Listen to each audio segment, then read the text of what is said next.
Կայան։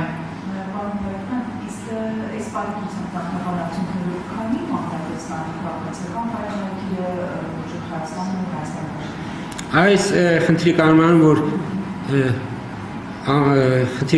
որ որպեսզի մանդատ հաշվարկվի, պետք է հստակ լինի, թե որ քաղաքական ուժերն են անցնում, որ քաղաքական ուժը իր ճշգրիտ կողմ ձայները որքան են, այսինքն մինչև վերահաշվարկը չավարտվի, մինչև մենք արդյունքները չամփոփենք, խոսել, տեսեք, խոսել, այստեղ ես ուղղակի մանդատի հաշվարկը ասեմ, մանդատը հաշվարկելուց ինչպես է հաշվարկվում, ասում է շեմը հաղթահարած քաղաքական ուժերի կողմ ձայները բազմապատկվում են 101-ով եւ ստացված թիվը բաժանվում է մանդատների բաշխմանը մասնակցող քաղաքական ուժերի կողմ ձայների հանրագումարի վրա։ Հիմա երբ որ մենք այս թվերը, ճշգրիտ թվերը չունենք, ավելին մենք չունենք պատկերը, ի վերջո 4 քաղաքական ուժ է մասնակցում մանդատների բաշխմանը, թե 3, որովհետև այստեղ այդ կողմ ձայների, ընդհանուր կողմ ձայների պատկերը փոխվում է, այս հանգամանքով կարող է փոխվել։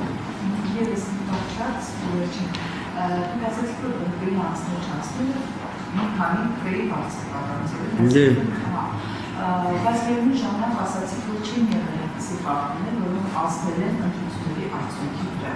Այն դեպքում, երբ որ երեք միջոց հիմնական ահազանգը հենց զինվորների քվեարկությանն էր հետևում։ Այսինքն, եւ դուք ասացիք, որ ուսումնասիրեք այդ հարցը։ Տեսեք։ Ուսումնասիրեք, ուղղորդում է հարգելի սոտքի դեպքում։ Դա եմ ասում։ Բերի դեպքում ինչպես չի կազմակերպվել զինվորների։ Մենք ունենանք հարգելիներս, տեսեք, ես որ ասում եմ ամփոփման ընթացքում, չէ, տեսեք, բացատրեմ, այդ բոլոր հարցերի գնահատականը պիտի տի արդյունքի ամփոփման, օրինակ մենք մի տեղամաս ունենք, ըստ ահազանգի, այդ թվում նաև ընտրատարածքի կամ նախագահը կամ հանձնաժողովի անդամ, չգիտեմ, գնացել այդ տեղամասը եւ արձանագրել է, որ 12-ի դրոպ 13-ը, որ չգիտես ոնց տեղամասային ընտրական հանձնաժողովի նախագահ, քարտուղար, հանձնաժողովի անդամները ասում են կոնկրետ մի քաղաքական ուժի քվեաթերթներ չի եղել։ Չէ, 8-րդ համարի քվեաթերթի չի եղել։ Ու այդ հանձնաժողովականները, այդպես տեղամասային նկատումն են, պատճառաբանել են իբր իրենց ընտրատարածքից են զանգել, ասել են, որ 8-ն ու 13-ը ինքնաբացարկ են տվել, նորմալ է, որ ցես ինչ-որ, չգիտեմ ես, այդ թող հետո իրավաբանները կպարզեն, թե ոնց է այդպես եղել, բայց այդ տեղամասը, հիմա ես ամեն ինչ որ եկանք արդյունքները ամփոփելու հետ փաստերը, երբ որ գնահատեցինք, ամենայն հավանականությամբ այդ տեղամասի ամբողջ քվեարկությունը, ես չգիտեմ էլ այդտեղ, որ քաղաքական ուժը որքան քվե է ստացել։ Ամբողջությամբ ամենայն հավանականությամբ մենք այդ տեղամասի քվեարկության արդյունքը անվավեր ենք ճանաչել, որովհետև այդ պարագայում չի կարող քվեարկությունը համարվել այդ տեղամասում կայացած լեգիտիմ։ Ասածս այն է, որ մենք այս տիպի խնդիրները դեռ առաջիկա օրերին գնահատելու ենք եւ արդեն մեր արդյունքների ամփոփման ժամանակ այս բոլոր հարցերի պատասխանները մենք պիտի ունենանք, մենք մեր համար պիտի ունենանք։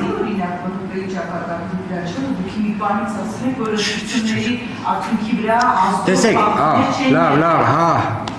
հարգելիներս, երբ որ ես ասում եմ արդյունքների վրա ազդող, ես դա նկատում եմ ընդհանուր արդյունքների վրա ազդող, որովհետև մեկ կամ նույնիսկ երկու տեղամասի հակառակ դեպքում, տեսեք, եթե մեկ կամ երկու տեղամասի օրինակ ընտրախախտումը ընդհանուր արդյունքների վրա պիտի ազդեր, ընտրական օրենսգիրքը չէր ունենա այն կարգավորումը, որ կենտրոնական ընտրական հանձնաժողովը իրավունք ունի արդյունքները ամփոփելուց առաջ կոնկրետ տեղամասերի քվեարկության արդյունքները անվավեր ճանաչի,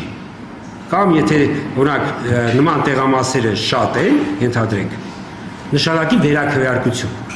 Հասկանում եք, այսինքն այնտեղ ընտրական օրենսգիրքը երկու տարբերակ է նախատեսում, որը որ կենտրոնական ընտրական հանձնաժողովը պիտի վարվի, եթե կան խնդիրներ, եթե կենտրոնական ընտրական հանձնաժողովը, դա մի տարբերակ է, տեղամասերի քվեարկության արդյունքները անվավեր են ճանաչում, հետո ամփոփվում է, կամ եթե շատ տեղամասեր են, կենտրոնական ընտրական հանձնաժողովը այդ տեղամասերում նշանակում է վերաքվեարկություն, տեղի է ունենում վերաքվեարկություն եւ նոր ամփոփում է։ Սա ես ձեզ ասում եմ, այսինքն եթե այդպես 1-2 տեղամասը խնդիրը ըստ ձեզ պիտի քվեարկության ընդհանուր համապետական քվեարկության արդյունքների վրա ազդի,